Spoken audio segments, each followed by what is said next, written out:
Hey there, do you need to do any slides or anything today? Yeah. So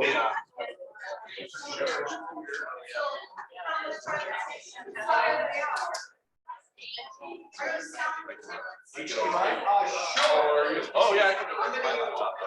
Or USB-C? USB-C.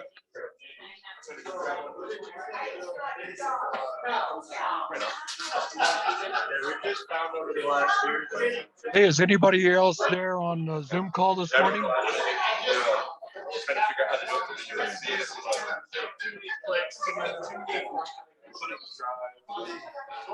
Can anybody hear me on the Zoom call?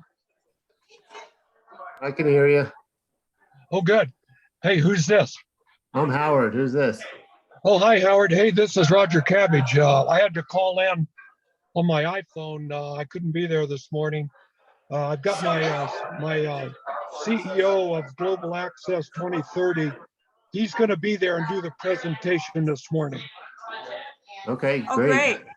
great. Yeah, Hi, Roger, it's Ann. Oh, hi. Hey, Ann. Hey, my wife just had to have surgery, so I just checked her in. And then I came back out to my truck. So she's checked in to have eye surgery. It was kind of an emergency. They found she's got a hole in her retina that they're going to try to fix. Wow. Where's she having that surgery? So I've got Rob Miller. He just pulled in. So Rob Miller will be there in a minute, and he'll do the presentation. Okay, he's doing that in person? Yeah, I got Rob Miller. He's the CEO of Global Access 2030. Right, but is he doing that online or is he doing it in person? No, he's doing it in person. He's there. He just pulled in the parking lot. He came up from Golden. Okay. Yeah, and he's been there a couple of times before, Ann. Yeah. I brought him in a couple of times. We traveled to Africa together and to South America doing these projects. So he'll do an excellent job. Terrific. I'll take pictures of him because I'm on the Zoom, but you need to send me pictures of all the places that you are. Oh yeah, Rob's got thousands and thousands. It's unbelievable. We took a lot of footage. We just got back. I just got back from Rwanda and Namibia, and I'm heading back there again in 4 weeks, going to Uganda and Rwanda this time, but we're always gone. I've been gone most of the year, really. I know. You've been traveling quite a bit. Yeah, but it's all good. We're helping a lot of people out, and I think I'll be able to see on my iPhone the presentation, I hope. And they told me my wife would be in there for 2 hours in surgery. Oh, wow. Well, I wish you the best of luck. I just had cataract surgery, and it's amazing what they can do, those ophthalmologists. But I wish you the best of luck. Yeah, thank you. It's kind of weird. I've never heard of somebody having a hole in their retina. I have heard of it. You know, you can get a recording of this meeting. It'll be on YouTube, on our YouTube channel. And Jay's pretty good at putting that up, you know, within a day. Oh, good. And now I can see it on just coming on the screen. Okay. Okay, great. Hey, everyone online, probably a good time to mute for a moment just because we're getting started and you're really loud in here now that we've got the speakers working properly. So everyone online, if you talk, a whisper is like inside voice and then loud voices is like yelling. So just so that you know, figure that it's good to kind of have some context there to what you're going to say. All right, well, welcome. It is our mid-May meeting here. We've got another one to go on the 25th next week, but we're getting really close to the end of the year. Can you believe that? a whole year back after being away for COVID. It seems like it couldn't be, but You sound pretty enthusiastic. you only know me too well, I guess. But Any last minute lottery purchasers? yeah, please grab them now or forever hold your cash in your pocket. All right, we're being recorded.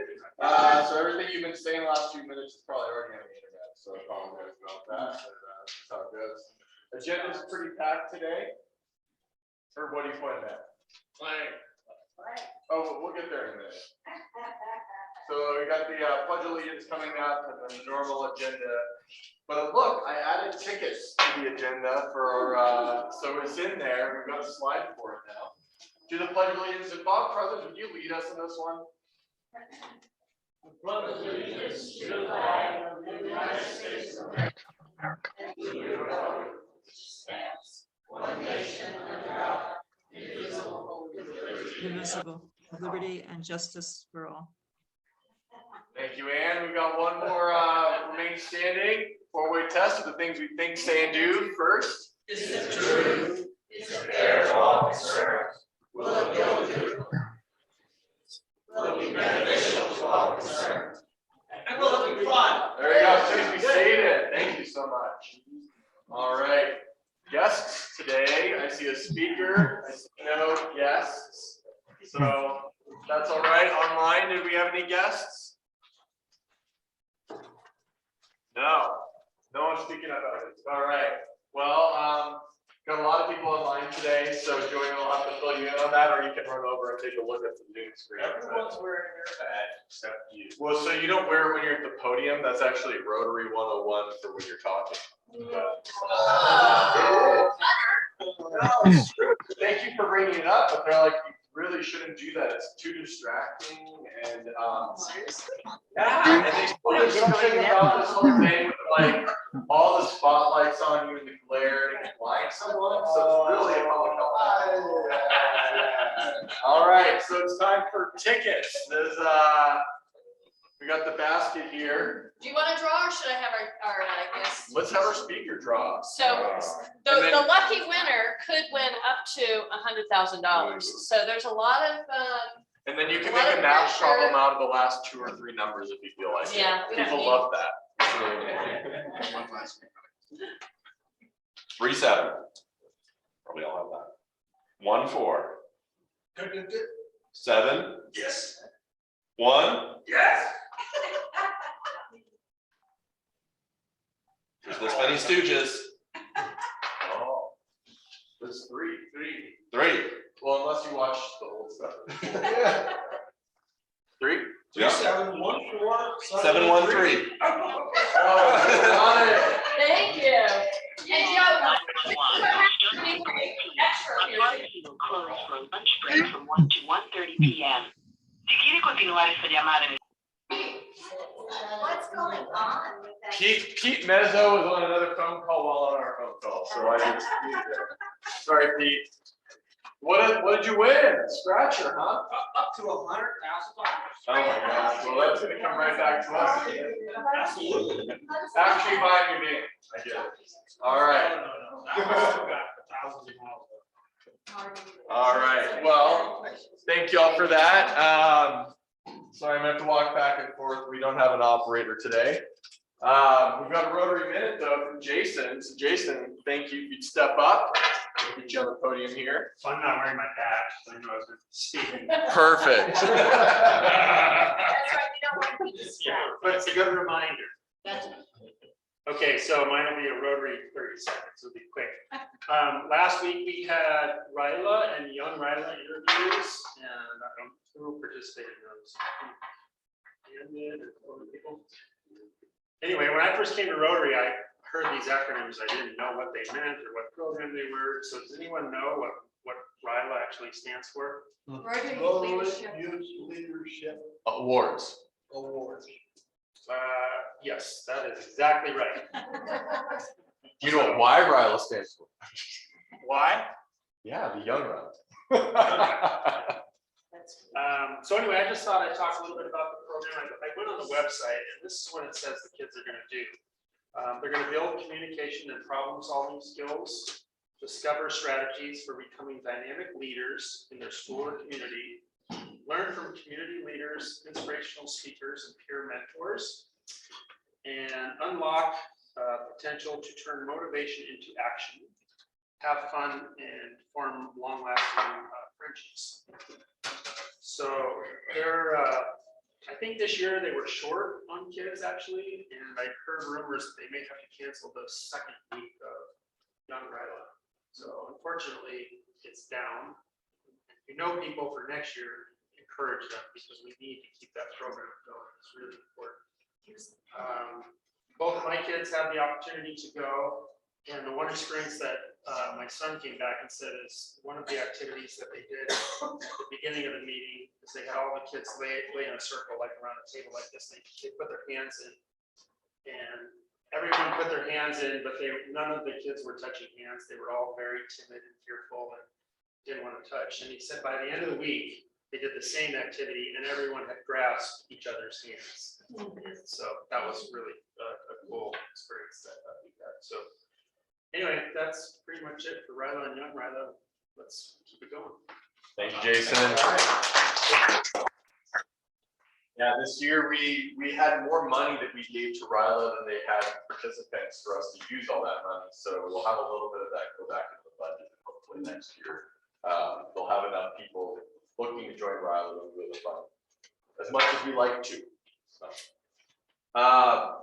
couple announcements. As of last week, I mentioned this grants and club qualification training that's happening at the end of June. So anyone interested in working in grants or global grants using district designated funds, whether it's for the club or for a project that you're interested in, especially if it's going to apply to other clubs, this would be a really good training to attend.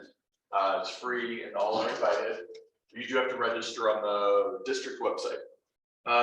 And then the next one is that, just as a heads up, the final president and president-elect district area meeting with Michael Brady will be happening, and Leslie and I will be going June 14th. So, well, that's right. You're out of the country, but that's our final one for the area this year. So that's happening June 14th. We do have a sign-up sheet that has maybe slowly been migrating around. There's only 2 more spots this year to fill up. And then next month, we'll start asking folks to sign up for Rotary Minutes for Leslie's year. So just wanted to pitch that because, as you saw from Jason, his excellent Rotary Minute, there's lots to be talked about here. So appreciate you signing up. And then last one here is we have the grants committee meeting tomorrow, and it'll be at 7 a.m. It's going to be on Zoom, and I made a small URL for it so that it's easy to write down. That way you don't have to go searching for a link somewhere else if you want to do that. But it'll be 7 a.m. on Zoom, and that link will get you to the meeting. All right. Installation dinner, right now, the target date is June 29th, so pencil it in. We're still working out the location right now. There's a lot of great options, but if you're willing to volunteer or interested in helping, Anne is working in the organization and coordinating folks on that one right now.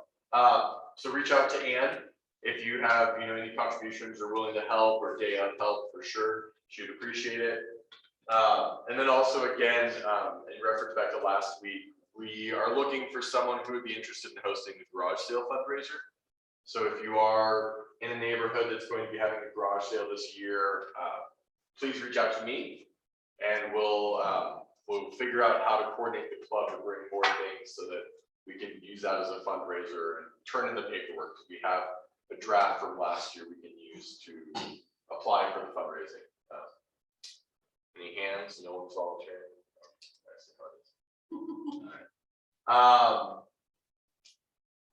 So we're on to Happy Bucks, and we've got the cups on the tables here. I think everyone here should be familiar with Happy Bucks, so I'll spare you the explanation.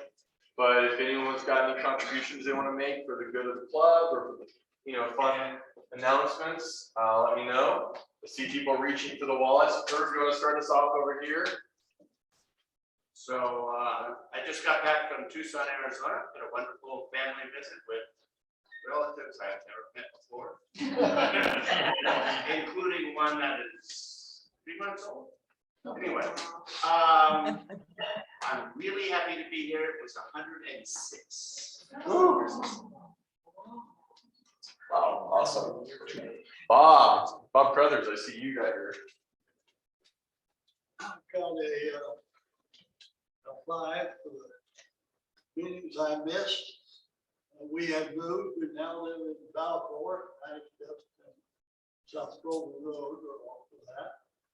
And we moved from 3,400 square feet into 1,150 square feet. And I found out afterwards that my daughter pointed out I was in fatigue. Can't think of the word. Anyway, I was fatigued from decision. And this is happy dollar to be here. And for 25 cents, you can look at where my toe was. I had to lose 3 weeks ago.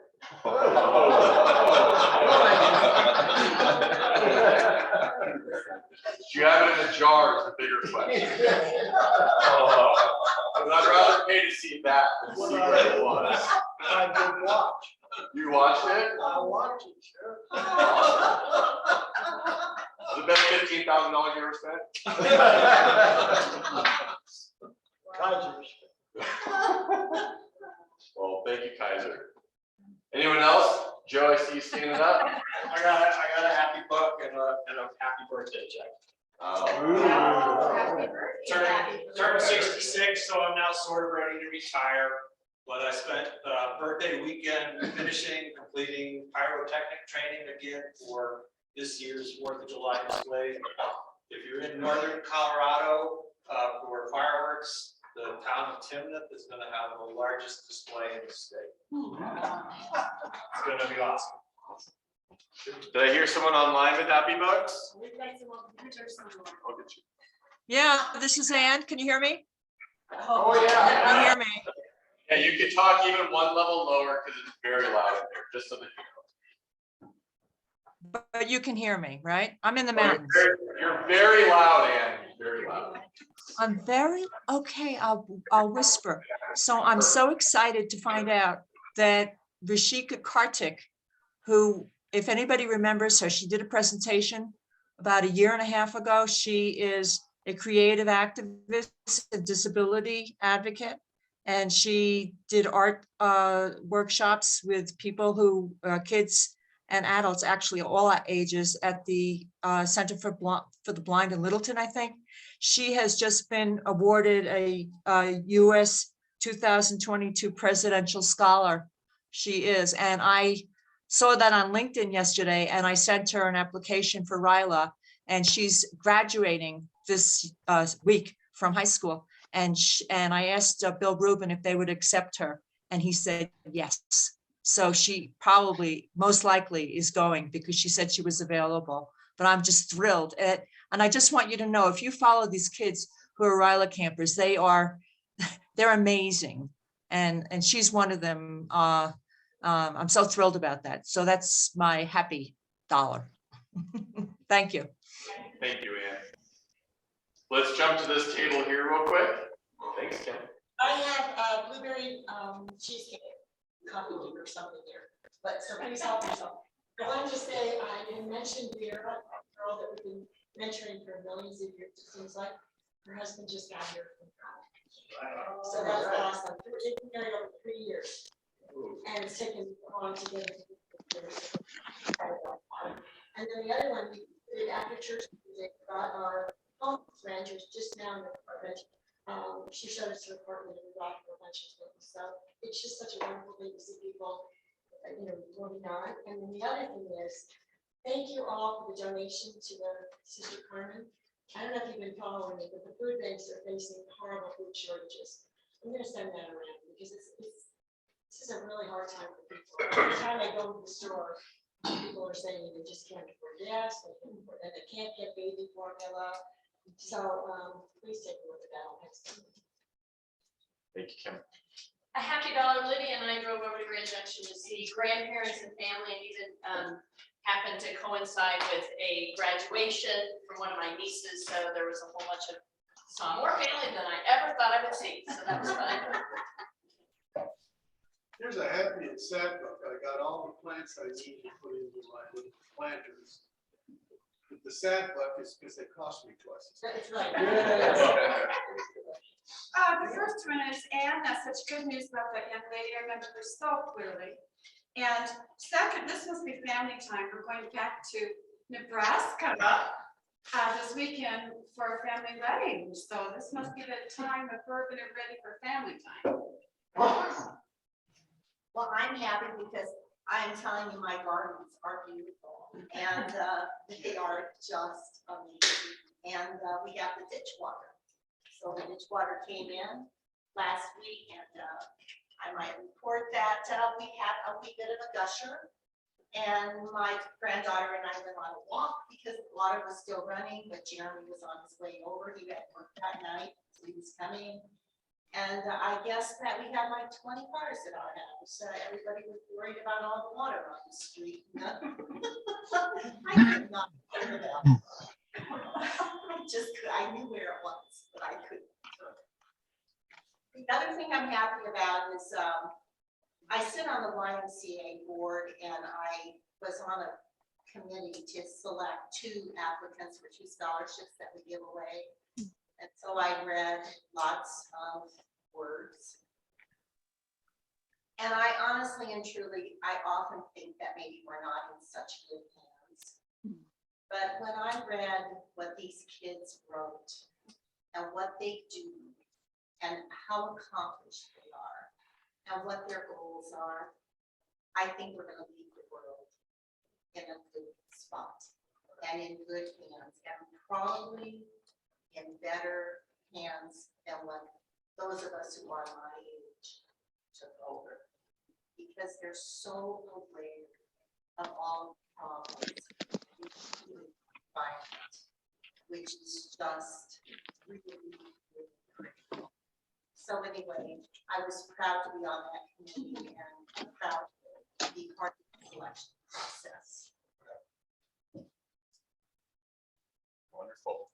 Please, Mike. Follow up to what Katie just said. There's an editorial today, David Cameron, I think it was Kathleen Parker. Basically, the editorial is boomers need to get out of the way and let the next generation of fine leaders come up to the ranks. So we have 2 presidential candidates that we're expecting possibly in the next presidential election. Both of them will be in their 80s. And, I know. It's sick. Yeah.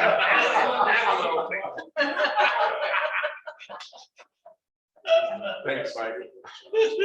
George, you have one here too? I got a one, it's only a happy one because all of those momentous announcements, this is pales in comparison, but I am just thankful for the coffee machine. I just love the coffee machine. I got here and I had my first cup of coffee and I said to myself, I feel like I died and went to heaven, but I'm only in the mortuary.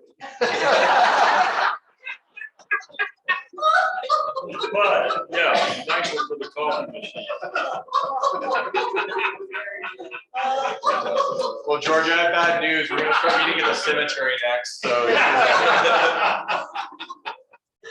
Anyone else for happy bucks in the room? No, all right, online, we've got one here. So Bob Kronig, if you wanna unmute, awesome. Yes, can you hear me? Perfectly, yeah.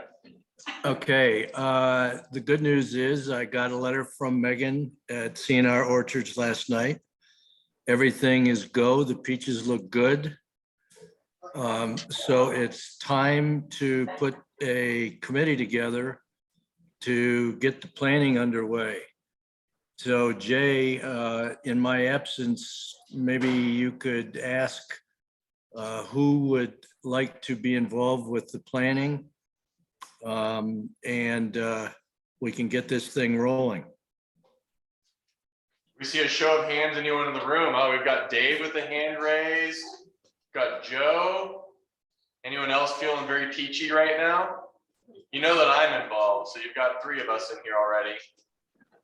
Ann's got her hand, Ann's got her hand up.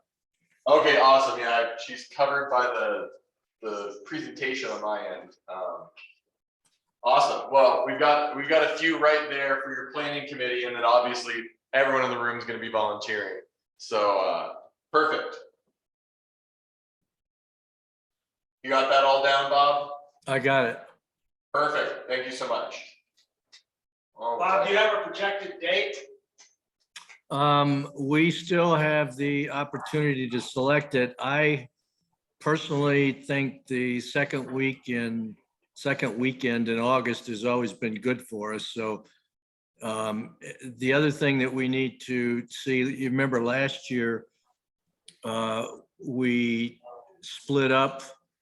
Niwot and Littleton were delivered a week earlier than we.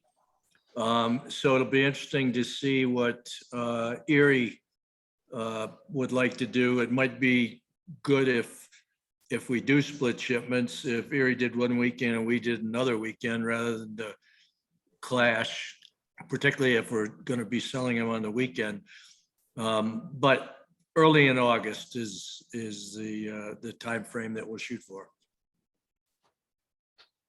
Yeah, I think that's a really good call, Bob. I don't think we want to be splitting that road over there on the same weekend. But Peach Wars wouldn't look very good for us.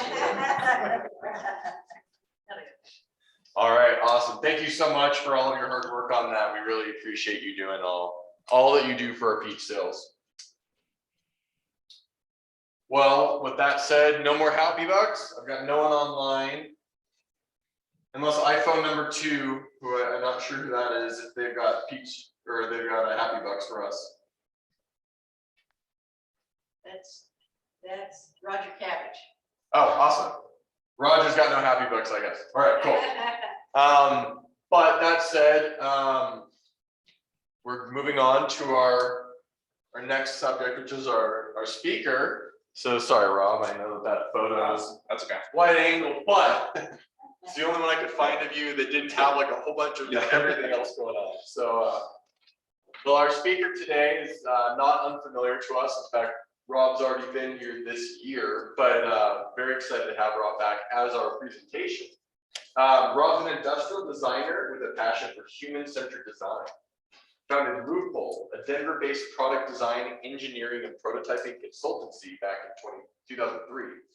And over his career, he's helped research human behavior, design new products, and develop patents for both international companies and regional startups. His wide range of work has been recognized by the Industrial Designers Society of America, Business Week, Wired Magazine, and the American Institute of Architects. He co-invented a low-cost water filter with the founder of Global Access 2030. After years of fieldwork and seeing the impact of social design firsthand, he was selected to run Global Access 2030 and continue developing water solutions for rural low-income communities. So with that, I really want to give a nice warm welcome to Rob. Rob's one of our grant recipients from GA 2030. So I'll hand it over to him. Yeah. Thank you. Thanks, Rob.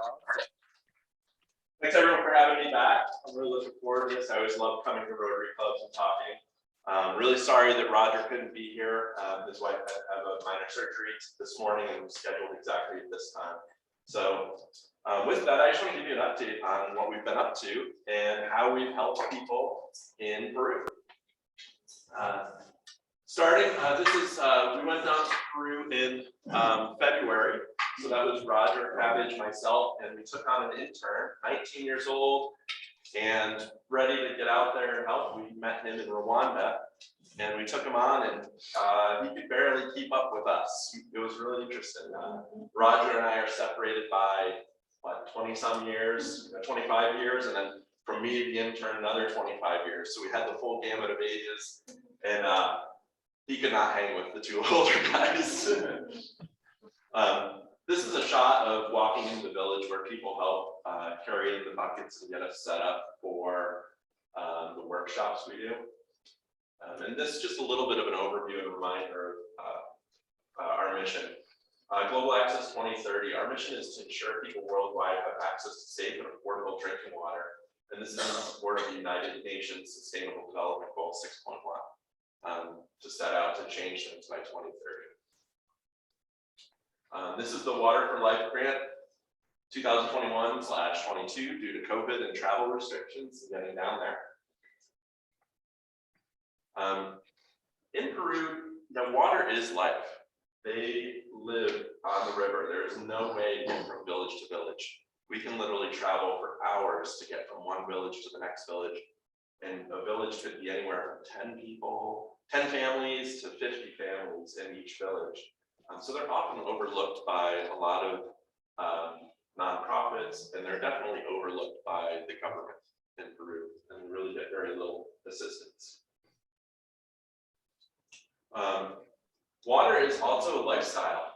On this trip, I got down into the Boulder, which is the slum off of Iquitos. So this gives you an idea of the conditions just off the city. And it's open defecation into the water. The water is where they eat, they drink, they travel, they throw their waste into it. And this is all upstream from all those villages. So this is all traveling into the villages. And this is why hundreds of years ago, drinking the water was less of a risk. And currently, just because of the amount of contaminants and pollution, even though the Amazon is a massive river, it's still affecting the water quality of these villages. Really interesting experience. I talked to my friend who was my local guide, and I said, I want to go down to Berlin. She's like, I don't want to go there. And I'm like, no, I want to go there. So we jumped in a motor car, which is basically a tuk-tuk, and drove around and snuck in the backside, went deep down, and this is right in the heart of it. And got out, and all of a sudden people looked at us like, what are you doing here? And it's kind of a question of like, do you have anything in your pockets that you can lose? And I'm like, I didn't bring any cash. I didn't bring anything. I have my cell phone. It's backed up. So if something happens, I'm gonna lose my cell phone. Hopefully, I'll leave with good health. So moving on, water is also work. So we are watching how people travel and collect water and learning from it. Over the years, we've learned quite a bit about how people use the filters, and we've made several improvements between when I saw you last. And then also, water's changing. Like I said, you know, the effects of pollution and stuff. So we're constantly educating and teaching people about why water conditions are what they are, and why, you know, your belief of being an indigenous Peruvian and having a strong health system, that is not going to overcome these new contaminants and challenges with water. Just to remind you, this is the water filter system that we're distributing. So the top bucket is where you place the dirty water, and then it filters through a hollow tube membrane filter. We've now improved those filters. We've reduced the cost. We've got shipping set up. We're working directly with the manufacturer overseas, so there's no middleman at all. And our costs are way below anything else on the market right now. And it's just down to 3 simple parts, and then it filters down into the bottom bucket, which is the clean bucket. And due to this reduced cost, the difference from the first grant we received from you and worked together on, our partner actually purchased the bucket. On this grant, we bought everything. We supplied everything to the nonprofit, so we took nothing from another nonprofit, and we supplied 100% of the cost for this project. And we were able to impact, from 2 different clubs, we impacted 100 families per club, so we're impacting about 1,200 lives in one trip. So it's more than a water filter. To remind you, we do distribution, education, and validation. So we're not just dropping on filters and taking a photo. So distributions, they're community-led.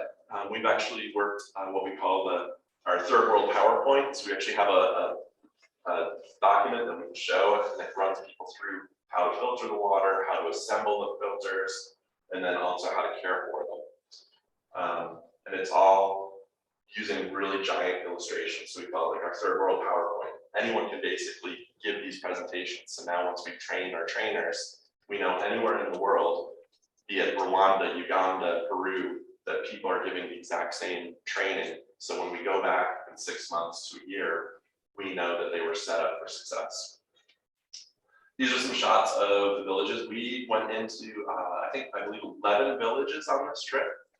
So this gives you an idea of the size.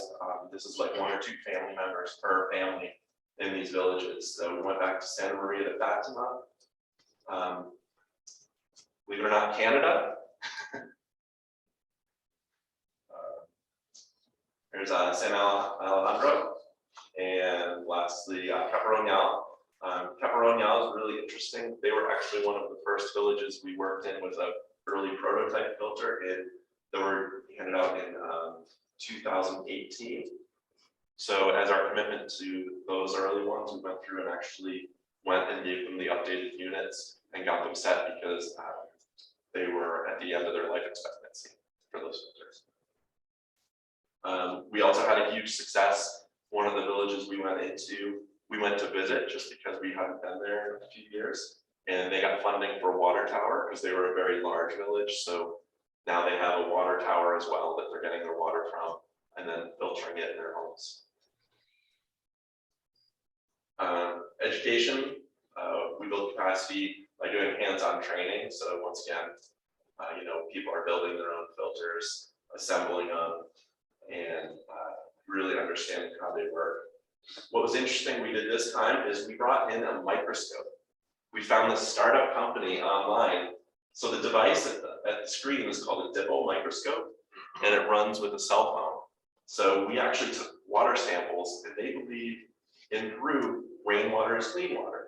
And to teach someone that's coming off of the metal roof where there's monkeys, birds, leaves, and then it's going into a 600-liter container with leaves, mud. So it's essentially standing water. It is gnarly, but it settles, so it comes out and it looks clean. So we took samples of their water and we set it down, and while they were kind of registering people, I sat down with a microscope and we found a bunch of microorganisms swimming around in the water. And I brought the kids over, and we were having a great old time looking at these things. These kids were just blown away, and I had to show them, like, here's my phone, and here's what we're seeing. Here's my phone, and I showed them over and over, this is what we're looking at. And the teacher in the village came over and said, what are you doing? And he looked, and he was like, his eyes lit up, and he made every person in the village file by and see these little organisms for the first time. And they were just blown away that it was in the rainwater. And then all of a sudden they were like, I get it. And all of a sudden it clicked. It's really hard to teach people who are subsistence living, indigenous people, that there are invisible things in your clear water that are trying to kill you. I don't believe it. But and you show them, and then all of a sudden it's really interesting. I mean, every stop we went to, they wanted to see this, so we had to pull that and set it up. Yeah. Have you had any experience with revolutionary groups in any of these countries, which most of them, there's somebody who's trying to overthrow the government? Have they stolen any of your units, or are you just supporting anybody, or what? Yeah, that's a really good question. We're actually talking about that because, with everything going on in the Ukraine and stuff, you want to jump in and help. I've had requests from where people are coming over from the Congo and all these refugees, and we're trying to really support places that we can have a long-term impact. So like if our filters last 3 years, we're trying to put them into homes where it's going to improve their quality of health and economics locally. So with that, we also make people, when they register, they actually sign that they're not going to sell, give away, or give up their filter, and they're going to use it primarily for their families, and that's it. So we have a verbal handshake, and we haven't had any go missing. In Peru, I did go to one person's house, and they had 3 filters set up. So they were obviously the water, but they were all filled and working. So I'm like, that water is getting filtered, it's being drank, so it's going somewhere. So, yes. Do the communities pay, or the people pay any funds for the filters or the buckets? Nothing. We have talked about making it so that people would bring 1 bucket and we would bring 1 bucket. So it's kind of like they have a slight investment. But we're talking people who are making $300 a year, but it's $3. So I mean, it's almost a half month salary sometimes. So And then this is kind of our workshop for training of trainers we've set up. We've just really streamlined our process recently. This is Michelle. He's a member of CONAPAC, which is the nonprofit down in Peru. So I train him, and then I sit back, so it's not two big tall gringos preaching to you why you should drink clean water. We have a Peruvian who has a relationship with people and is trusted within these communities, and he's been working for communities for years, do all the education. It is fun because everyone recognizes Roger and I instantly, and they come running and they want to chat with us. So it's really good to see familiar faces. Obviously, we've simplified things, so installation's a lot easier. You can see this gentleman's hands, like really heavy arthritis. And it's really hard to tighten things. We've just made it much easier for both kids and people who have worked hard lives to assemble these. We've also done to clean the filters, we were swirling them to use the water to agitate the filters to clean them. And we've turned that into, in Rwanda, we learned, if you do dance to clean, if people remember it. It's very memorable. How do I clean it? You dance. And the difference of the dance techniques from Rwanda to Peru are amazing. Rwanda's, they do this beautiful hula dance. And then Peru is just like, it's all over the place and it really cleans the filter. So we have, during our education portion at the end, we have volunteers come up and we have them demonstrate cleaning technique. Usually Michelle, our person from CONAPAC, usually harasses them and gets everyone laughing and makes it a very enjoyable experience, and kind of pokes fun at their dancing and cleaning techniques. Validation, we visit these families year after year. You'll see this gentleman in the middle. I've used him before, where we came into the village unannounced and we went and visited his home and said, hey, we want to check out your filter. Well, we went to that same village again because we had been there years ago, and their filters were at the end of a 3-year cycle. So we went and supplied new filters and updated them. He's had his filter for 3 years, and we went and found him again. And we showed up at his house, and there he is. He pulled out his old filter, and it's still working actually after 3 years. So it was really good to see. I like to say that he looks younger now than he used to. I don't know if you see it, but I don't know if that's validation or not, but it was really fun to see him. And once again, people are really excited. This is really empowering and life-changing for them. You know, if they have sickness, they can't get out of work. And you got to think, they don't have refrigerators, they don't have food storage. So think of when you have, if any of you have ever had food poisoning or felt ill, last thing you want to do is get out and move. Now imagine you've got to go get food for your family because you don't have a refrigerator. You've got to get water for your family because you don't have a tap. I mean, it becomes a lot more critical to have clean water and good health because it can be really detrimental to not have food for 3 days for kids and not have water. So everyone's always thumbs up. This is Roger and I. We often are called the water towers down there, and this is no short feat. Water for Life grant was a huge success, initially funded by the Rotary Club of Boulder Flatirons. So thank you very much to all of you. And after your funding, we were actually given a matching fund from the Rotary Club of Flocculants. So we're actually able to double our impact through 2 Rotary clubs with the support of our partner CONAPAC. And this is pretty much the average height of some of the people in Amazon. So you'll see, oh, yay. Yeah, just under 5 feet. These are the villages that we were in 2019, and you'll see the green dots are villages we want to help, and the blue dots are ones that we've already given water filters to a majority, if not all of the families there. Now we are slowly adding blue dots. We've increased funds. We've actually got a pretty large grant donation of $28,000 this year that we're going to start impacting a larger percent of Peru. And we're slowly taking away at this whole community. So the Water for Life grant, this time, these are the list of villages Starting with Sinchikui, we got 50 filters in that village. Nuevo Trinpo is 10, Capa 50, Santa Marta 23, and so on. And we did a total of 217 ourselves in person to person, getting filters to families.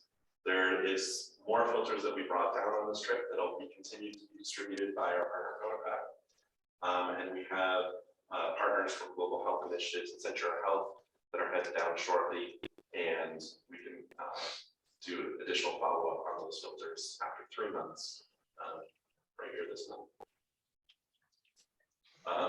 The grant, the expenses, we pretty much nailed it. We were $43 over budget. So I think we did pretty well. So this is the cost of the filters, the buckets, the valves, alum, which helps to settle the water, toolkits, workshops, logistics to get up and down the river, and all the test kits to validate and test the water as we move along. So thank you all for that. Yeah, really made a huge difference. For the return on investment, when we calculate out how many people we affected for 3 years, we're delivering clean water for approximately 25 cents per person a month. So $3 a year. It's pretty amazing cost. So how can you help? Obviously, you can go to our website as well. We're trying to do a push to get monthly donors. So we're trying to really target younger donors too, and older donors at $12 a month, and that funds just the filter portion. That way we can start to get ahead of supply chain and get a large amount of filters in our hands. So when we're ready to go out and implement these projects, we have them already warehoused and stored, whether it's in the US or we might start distributing right from Rwanda to dropship right there. Also, any of you have Instagram, Facebook? If you do, or your kids, or your grandkids, have them follow us. It's greatly appreciated. Will you have time to take some questions? Yeah. Wonderful. We've Much time, yeah. got about 10 minutes. So. Who makes your filters? We have them made by a filter manufacturer in China. Yeah. Yeah, we sourced everywhere in the world. We found places in Japan. They were actually made in China and then shipped to Japan. Awesome, yeah. And I know you mentioned before, but the average life expectancy of these filters, and a couple of follow-up questions. Is there any way to increase that life expectancy of those filters? What has been going on with that? Yep. And then are there plans already in place to have to go back and replace those filters? Yeah, great questions. Our earlier filters had a shorter lifespan. We've actually increased the lifespan by changing materials. We're actually using the same material that's used in your municipal water supply right here. That material is used in a smaller scale. To increase lifespan, we're using alum, which basically is helping to settle a lot of that silt and debris out of the water, so that we're making the filter work less hard, so it doesn't have to filter out as much. Lifespan is really dependent on the quality of water and how clear it is. The clearer it is, the longer it'll last.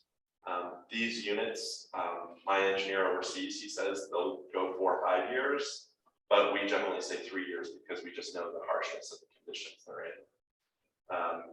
Our municipal water supply, the filters are basically our filters but larger, so they're about 4 feet tall, and they're replaced every 10 years. And I would add a couple little things just from working water, wastewater, but the alum is also used in all of our water and wastewater plants here. They call that a flocculant. So if you think about like the flocking they put on trees, especially, that's what it does to all the sediments in your water. It basically accumulates them through chemical reactions and physical properties, and then causes them to fall down and dissipate, so you can get rid of them easily. So that is, like, we talked about that earlier this year, and that's just such a great tool to reduce the amount of burden on the filter.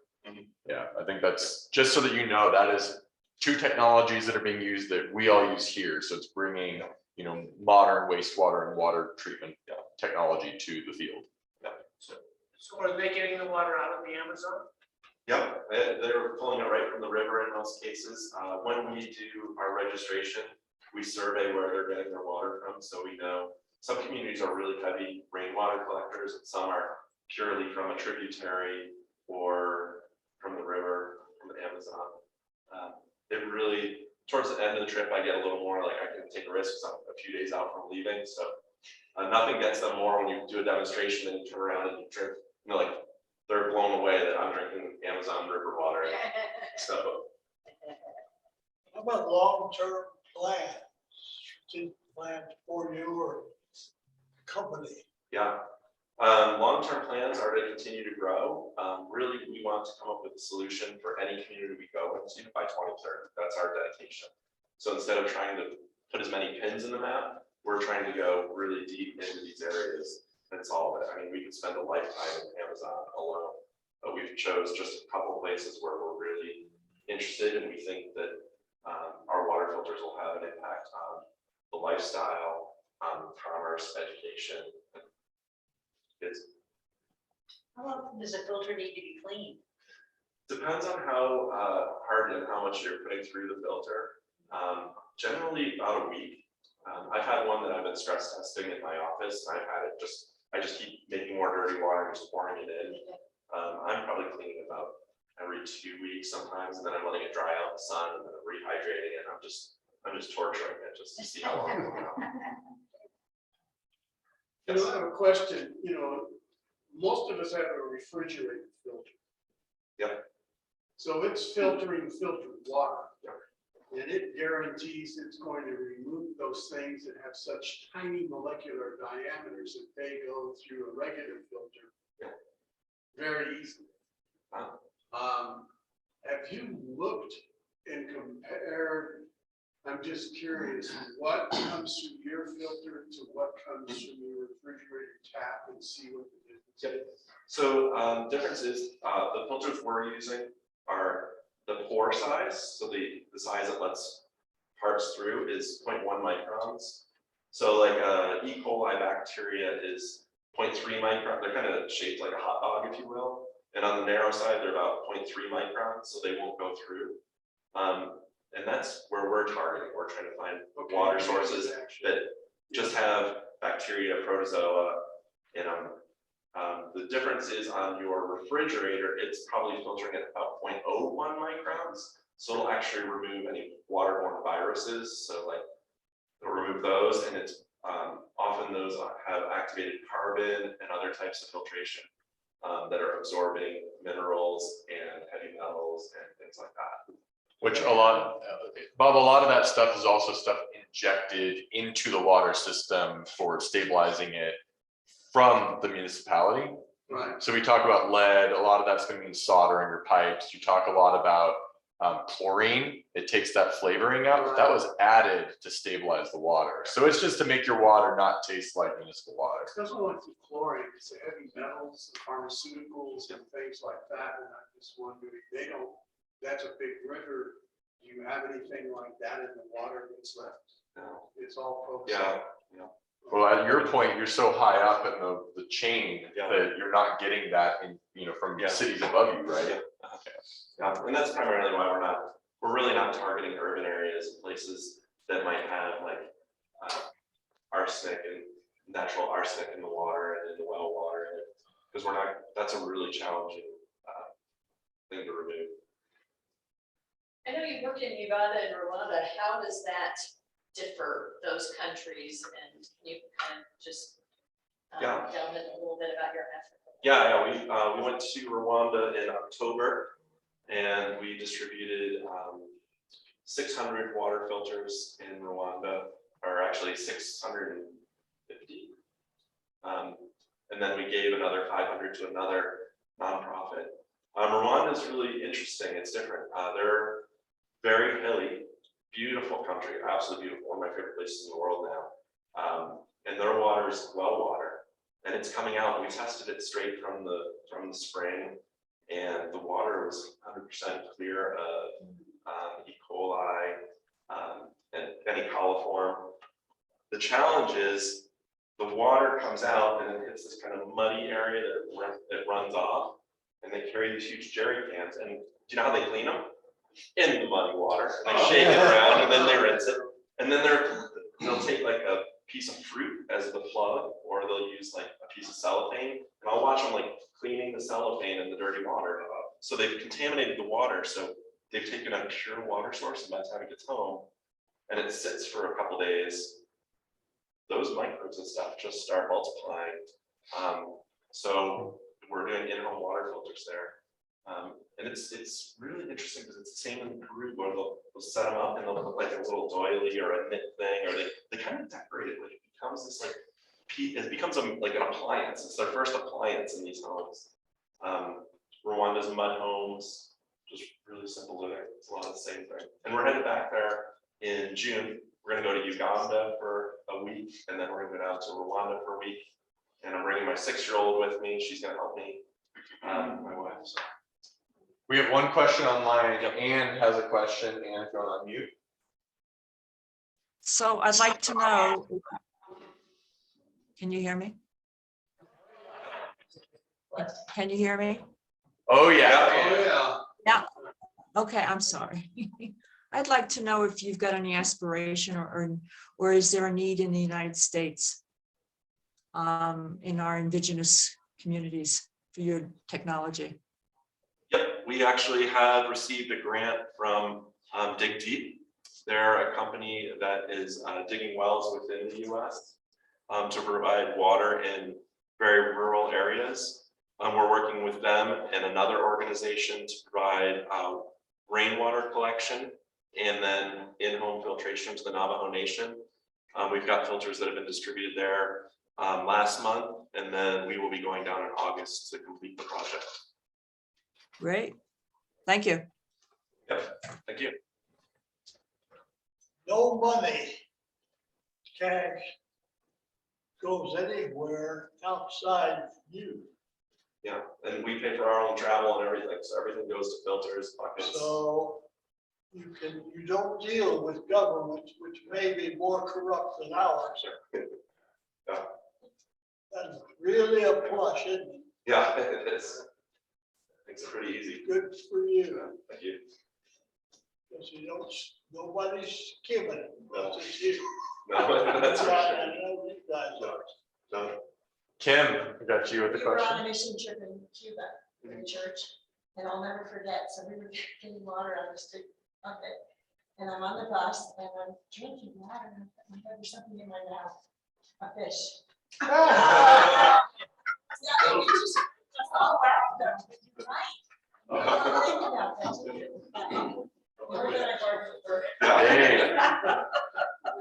So you said earlier that you're using glove to help settle the water initially, so that's obviously some that's reusable. So how much does it take and how do you replenish that supply? Yeah. That takes 3 years per filter. Yeah, so we're giving them a pretty good sized rock of alum. And we've done studies, you know, it's really hard to talk about dosing. And, you know, we started like Roger worked with powders and stuff. And they would, you know, you put a little in and all that suspended material flocculates and becomes sediment really fast. So you put a little more in and it happens faster. You put a lot in, it's like, I don't have to wait. Except it affects the pH of your water and can get you like, you can feel it. You can feel the effects of it. So with the rock, we actually did tests and we figured out a way to dose a 5-gallon bucket by doing 50 swirls. So we've done tests where we did 20 and then we looked at how long it took to clarify the water and what it did to the pH. And then we did 50, 75, 100, up to like 120. And we just found 50 just seems to be about right. So I follow-up question. And this sounds bad, but it's counting to 50. I've done other education systems. Yeah, no, hasn't been a problem. Yeah, yeah, it's fun because when we do the demonstration, we'll sit there and count, and we get everyone counting with us. So it's like all the families are counting. So it's really fun if we get the kids involved to count, stuff like that. So it becomes really memorable. And then that actually becomes part of our follow-up survey. We ask, are you using alum? If yes, how many times, how do you dose it? And if they can remember that, that's really key, because that means that they're doing it on a regular basis. They're not forgetting it after a year, after 2 years, 3 years. Do you have a research team? No, but we are partnering with, in Rwanda, we're partnering with a school, and we're going to use the students to do our research. So we're going to actually partner with their science and math classes. This is the highest performing school in all of Rwanda in the poorest districts. In Rwanda, they classify families by ubudehe. And so ubudehe 4 and 5 are under $1,000 for a family income per year. So that's how much these families are making. And these kids are just rock stars. So we're going to use them to get out in the communities, conduct our research. And then we're going to use them in the science class to look at the water. And then we're going to use the math class, hopefully to do statistics. And then we've recently had a hospital, well, we have a hospital in Peru that we're going to start tracking health of these communities through, because they regularly visit these same communities. And then we have a hospital in Rwanda who wants us to do a class for their medical students about clean water being preventative health.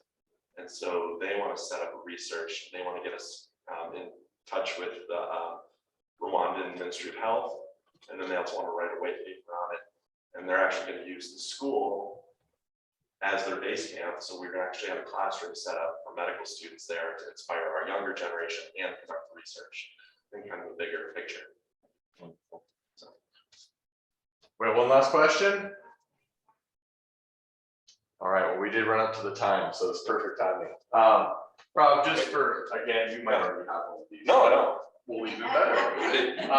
We really appreciate you coming, speaking to us, telling us about, you know, GA 2030, the work you've been doing this year, where the grant money's been going, and that's one of the nice things about community giving, is that we get to see these organizations like yours come back and tell us about it. So appreciate you very much. Well, thank you. Hopefully, as you travel the world, you can have that on your desk and think about, Love it.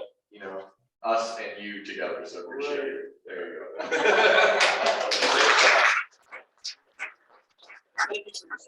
We can't do this work without Rotary and organizations like you and all the support you give us. So You're doing greatly great, appreciate it. And I wish all of you could be there to see the smile and like shake someone's hand. It means so much to me and to them. So thank you. Thank you very much. Thank you. Well, with that, as always, if it's Wednesday, it's Rotary.